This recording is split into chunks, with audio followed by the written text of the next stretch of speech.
Hi guys, so this is our second report from the guest house on the lab visits that we have had today, and today was really a very exciting day because we got to see a different set of lab, quite a few, and then we had a very thrilling experience where we got simulation experience where it was as if we were watching something from the sky, from the satellite, the images, as if we are on it and watching the earth from above.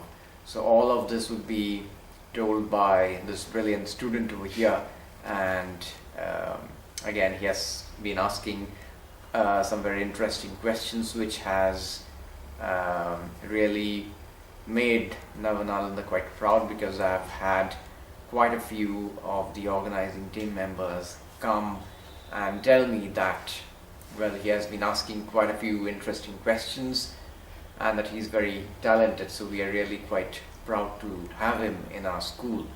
And it's really a wonder that he has such interest in this, even though his stream is different, and the questions which he has been asking, well, the scientists are all quite thrilled to answer them.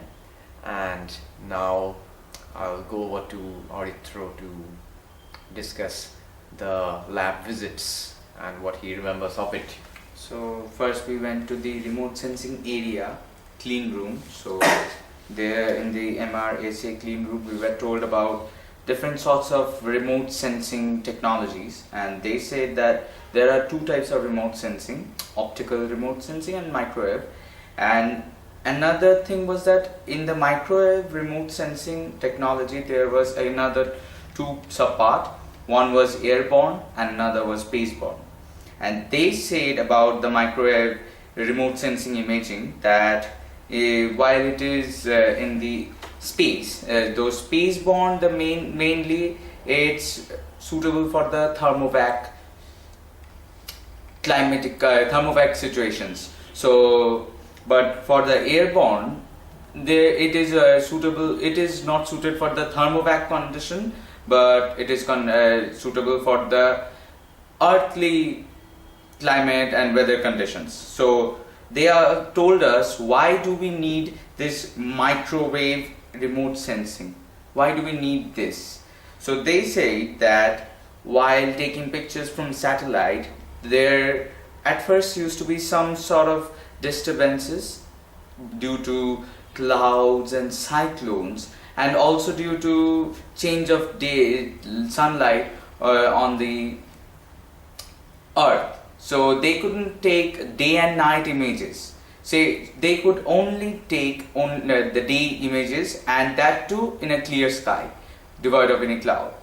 So they devised this microwave remote sensing technology so that they can serve two purposes: that all weather remote sensing and day and night remote sensing, so that there is no problem at all for sensing them. So they told us about the RISAT-1 and how it works. There in every part of RISAT, and there is one common working process. One is the transmitter, another is the antenna, another is the receiver. So one thing is that, what I also told yesterday, there are different reflections and different reflection indexes. So what they do is that they transmit signals and they receive the reflections. So that's why there are transmitter, antenna and receiver. An antenna is again of two types: active and passive. And what happens in this passive antenna is that it's fixed, and one satellite can have several sorts of both active and passive antenna. There are also different radars. So first let me clear this point, that the passive antenna is fixed. We cannot move the passive antenna. But for the active antenna, we can control it. but not like that we can control it with remote control and it can go and round this and this. Not like that. It will stay fixed, but we can control the waves it is going to transmit, the light it is going to send, the beams they are going to send. They can control the direction of the beams so that they can get the better information. So this is the main thing. And then we also got to know about the LSSE chamber. This one was another chamber. So here this LSSE chamber is used for polar imaging. Polar imaging, you know, every time from satellite their images are taken and there is polarimetry. In the technology they termed as polarimetry, and that is used for taking polar images. And what happens in this, that they can minutely determine the metallic objects by knowing the reflection indexes. But what I was telling before I was telling about the meteorological reflections and sort of like that, but that is for a large scale sort of a cumulonimbus cloud, and for sensing those clouds and those bigger waves on the sky. But this polar imaging is used for determining minute things like a small tree, a small lamp post. So after seeing the satellite image, I got to know that we are seeing large, you see, traffic posts, big trees, but actually we are nothing bigger than a full stop from space. Yeah, even smaller than that. Yes, we are, and even we are smaller than that, because the trees are only looking like a circle, and then I don't know what we are. So today I got to know that we are just occupying a very, very minuscule portion of the bigger and this vast, really vast space we're talking about. And then we were told about these two were the space-borne remote sensing imaging machines, and then we went to the airborne radar. So what it happens is the airborne radar is a passive radar. Well, the space-borne radar can be active, can be passive, but airborne radar, these are only passive.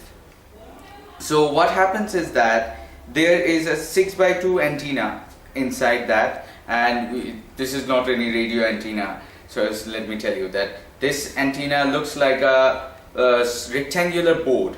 This looks like a rectangular board, and there are golden plated frame around the board, and that's just the front side. In the back side, it's a 6x2 antenna, and there are 3 panels in the antenna. There are 3 panels, and in 3 panels there are 4 types per panel.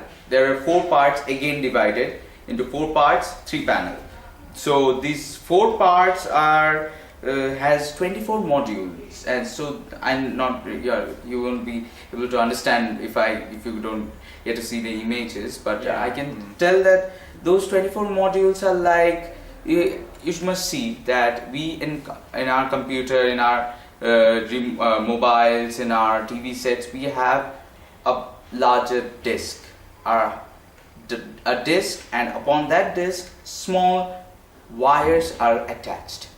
So these wires are size bigger, much more complicated and much more intrinsic. So these wires are, they're telling it as trim. So these are modules, 24 modules they are attaching differently, and then they are integrating it with the antenna board. So they are just integrating it because what they said us about the SAR technology, it's SAR, synthetic aperture radar. So they told about this, that you see, making a bigger antenna is very costly, is very expensive. So what, and it's also very difficult to make, and a bigger antenna. So, and they told us that for getting a minuscule, minute details of Earth, we need to narrow the beam transmitted from the satellite. So narrower the beam, larger the antenna. So you can see, so what are they doing? They are keeping the physical size of the antenna same, but they are electronically synthesizing the bigger things. So in a 6 by 2 antenna, there can be 12 by 6 electronic things going on, but they are just compressing it, they are synthesizing it on the back side of the antenna, so that the physical length remains same, but they can easily synthesize large amount of information, large amount of technology in that antenna. So they are all doing it electronically. And so there were 24 modules. It was just a dummy one we saw. It was just for simulating things. So we saw that. Yeah, but it was the real size of it, and Yes. they showed us some images of how they would be kept hanging from the airplanes, so that as the airplane would fly, these antennas would be hanging down and they would be able to sense. Yeah, they also images. told about an example during the flood of Assam floods. They told us about that they needed to sense which how much was the how much flood there was. So they had to sense those things. They had to do this remote sensing. But at that time, whole lot of there are There several are other things which we cannot discuss on the video. No. So Yes, so they had a tight schedule, so they could not do it from space satellites. So they had to put this panel on the this antenna on the airplanes and made it airborne, so that within the troposphere, above the cloud level, they can remotely sense how much flood was there, and so that they can send those information to the related authority, and so that they can take steps. So you can see how much of work there is going on. So it's not good for blaming the government for whatever he is doing. We obviously don't need to even go into that topic of blaming or not. Nobody is blaming. So let's now move on to the other part, and that was. So there we were again taken to another test facility like the thermovac chamber. So this was called the near field test facility, and this wasn't like any simulator which I had talked about yesterday.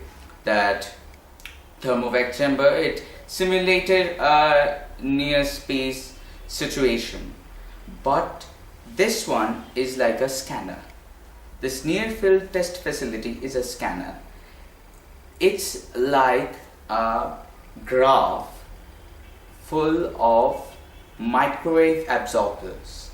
They showed us that they had made a full packed they were like sponge, and they were having conical structures, and spongy conical structures were put all through the walls and all on the ground also they were putting. So what we saw was that there was a big canal like thing, and they said, and they were covered with bluish sponge cones, and the vertical ones were covered with orangish vertical cones. So they said that the vertical one was the x-axis and the horizontal one was the y-axis. So you can see it's like the it's like a graph. So what they do is that they take the antenna and they slowly insert it into that room, into that scanner, and close the doors. And they said that this test, once started, it cannot stop for prolonged 3 months. So one test may take 3 months and more than that.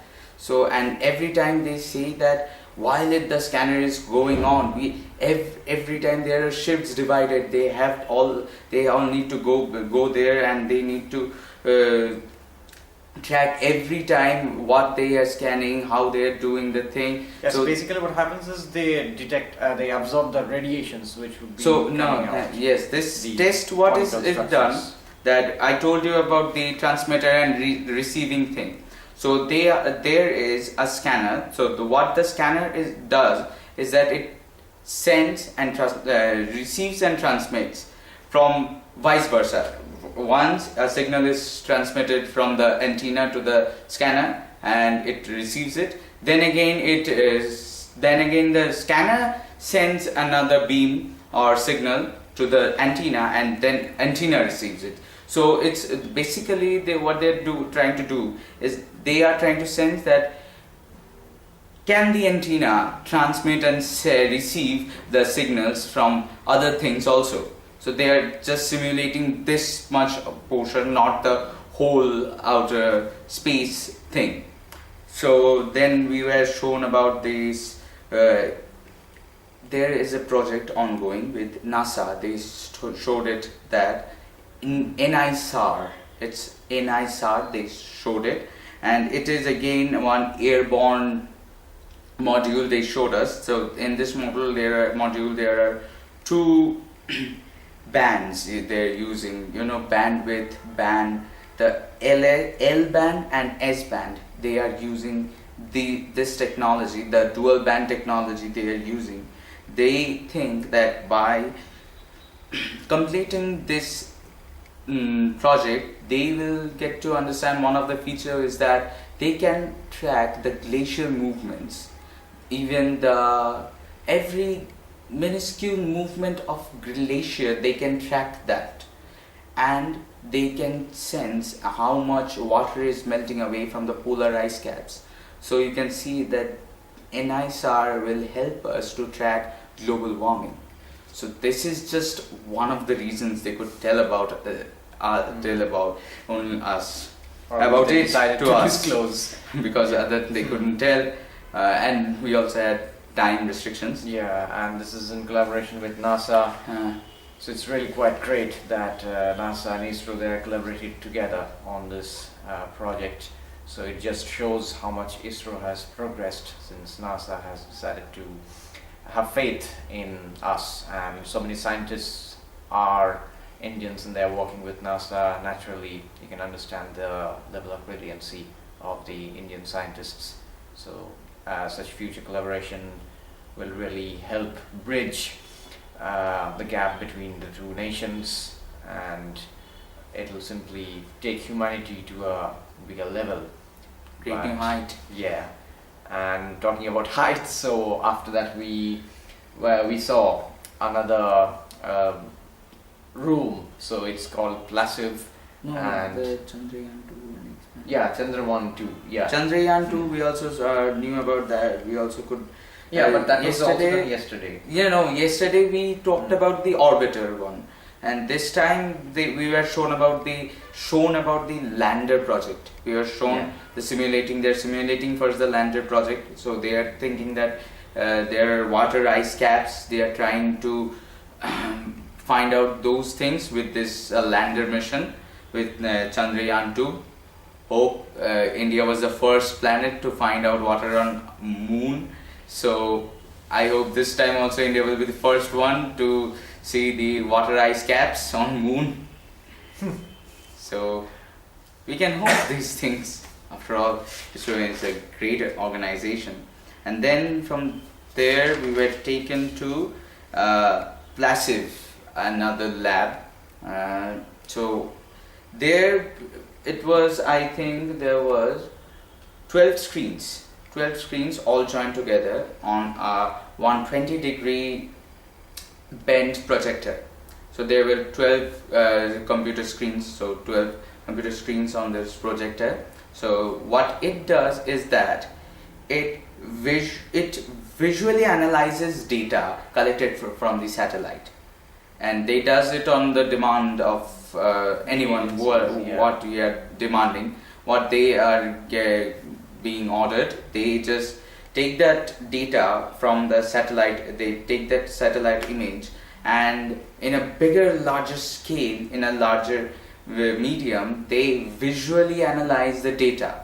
They visually analyze it's, the data. it's just a visual representation. Yes. So you can see the streets, you can see, we basically saw Mount Everest. We saw, yes. No, we saw many other the places. from Ganga to from Gangotri, Gomukh to Rishikesh. The whole track was showed to us, and we also saw Mount Everest, and also we could see Bombay, and we saw also Some streets of Argentina. also Calcutta. We actually, Yes. it was our Because our demand.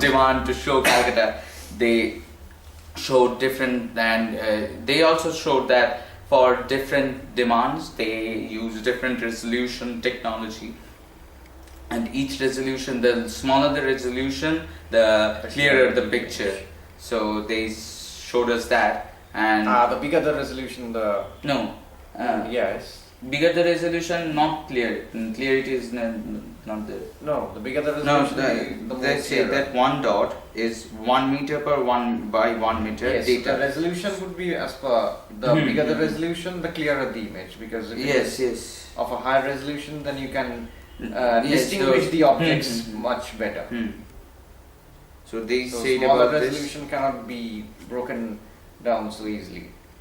So, and they also told us about ResoSat 2. So, and what it does is actually it finds water cover, green cover, and these things. And generally, what they do is that for a larger area, they go for lower resolution. They say that for analyzing a larger area, they go for a lower resolution. Similarly, for a lower area, for a smaller area, they go for higher resolution. So we saw that Argentina, they said that it was a NASA satellite which could take only 2 minutes video of every car moving on on a street of Argentina. Because every it was a live second video. is every second the cost is very expensive of taking live videos. So they said that they could only take 2 minutes video. So we were shown about these, and so they also told us about. They also showed us visually that what high resolution picture means, what lower resolution picture means, and how can they analyze every data. How can they also say that this satellite not only analyzes the aerial views of cities and towns and things like that, they also showed us that inside, they also showed us a 3D blueprint of one of their satellites. It was Cartosat. Cartosat, they showed us every part by part. So they one by one showed us the core of the satellite, and then The very screws. they just zoomed out and showed the main Cartosat, the whole one. It was all animated, and they are already making different applications. So we can see there's a whole complex set of technology going on. It's not like we are getting in Google Play and we are just downloading it. It's not like that. They have a whole different set of applications. And even when I was walking by the computers in the lab, I was just watching those computers. Every computer had a different operating system, not the ones we know, because they are using it for research purposes. I saw 1 or 2 supercomputers with bigger screens, and for these research purposes they are using different sort of operating systems. And I was just overwhelmed by these sort of technologies going on. So Yeah, so it was quite overwhelming experience, and the most important part was we had lunch at the VIP canteen. Although, well, everything over here is at ISRO purely vegetarian, so it's, well, taking quite a toll on us who are basically fed on a non-veg diet most of the days of the month. But anyway, the experience is definitely worth a week's veg diet, and it was really quite good to share all this information with you all. And next day we are going to the new campus of ISRO, which is the by Bhopal side. campus. The Bhopal campus. This one we talked about also, the thermovac chamber. During that episode, Yes. we said that there is a bigger chamber, and they say that the bigger chamber is a thermovac chamber. The biggest thermovac one is in the new Bhopal campus. Yeah. And So the we other are in the thing SAC is- campus. The other thing which we got to appreciate is they, everything is custom made as per the demand. So it's not like you have this specification that the chamber has to be of this specification, and accordingly you fit the thing. So in case something new is needed, so a new chamber has to be built altogether as per that specification. So it really shows the dedication, and so much of calculation goes into the making of it. One small mistake and it will simply cost crores of rupees, and they are really working hard to make our lives better. So the images that we get now, the satellite images that we get, the roads, well, the traffic signals, so many traffic signals are unmanned, and all of this is possible because of the efforts of ISRO, how they have with their satellites, how they have been able to remotely control so many places and send us visual data also, so we can also track down cars if we want to, from one place to another place. And we cannot go into more details about this, but it was really worth looking at all of this, all of the labs, wearing the lab coats, and the not just lab coats. I mean, again, we had to go through this cleaning process of the air shower and everything. So tomorrow, let's see what's in store. Another thing I also asked them Yeah. about fellowship and things, internships like that. They say that they are open to young minds. They have no barriers for ages like that. You have to be a scientist, a renowned scientist, then only you can get to ISRO. That's not the case. They said that they have fellowship programs, and you can easily look up on their website. They are day and day. Then just putting it on website, you can contact if you want. You should give it a try. Yeah, but there are some obviously eligibility criteria depending on the But that vacancies. details you can contact it through their website. You can see the list of job vacancies which they have. So different types of jobs are there. So not all the jobs are for scientists. Also, there are many jobs for Like other public people. relations, Yes. publications, they need these sort of peoples too. So there are people from commerce and humanities also who can collaborate on many of the non-technical parts of ISRO, the marketing and the sales and the advertising and all of this, public relations and everything. Like we were telling about the client details, they had to everything is custom made based on the client order. So the whole thing is going on with the public relations and for the accounting, the budget, they are setting the budget, and they are doing these things, the low cost. That's for the accounts part. Yes, so please do not think that just because a place deals with science, the people of science will be employed there, because that's not how a system works. So it will have a management team, it will have an advertising team, it will have a human resource team. So all of them will together work to make to make whatever accomplishments they have been making. Okay, so so much for this day. We have had a very tiresome and obviously interesting day. So please keep watching the channel for more updates. We'll keep you posted. Thank you.